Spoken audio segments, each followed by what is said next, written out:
La volonté, effectivement, c'est d'abord de maintenir la pression fiscale à son niveau, donc aucune augmentation de taux de fiscalité ne sera prévue cette année.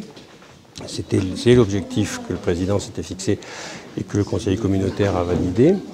La deuxième chose qui est importante dans ce budget, c'est de dire que c'est un budget progressiste malgré tout. On arrive en fin de mandature, il y a beaucoup d'investissements qui avaient été initiés, prévus et qui là vont voir le jour de façon sûre pour l'année qui arrive.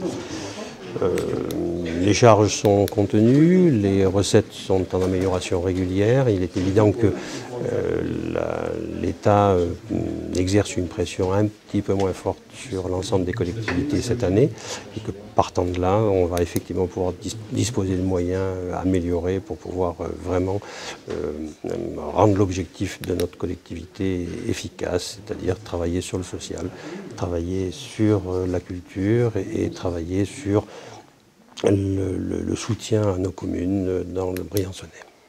Alors les principaux projets, c'est effectivement de se positionner, si vous voulez, d'abord sur ce devenir de la culture, du centre culturel, c'est-à-dire est-ce qu'effectivement on va réhabiliter les bâtiments existants ou créer carrément un pôle culturel adapté qui en plus présentera l'avantage de bénéficier d'infrastructures, parking, accessibilité bien améliorée.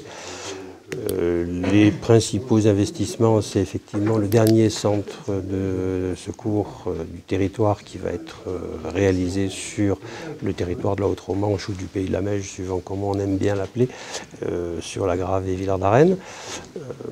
C'est effectivement le soutien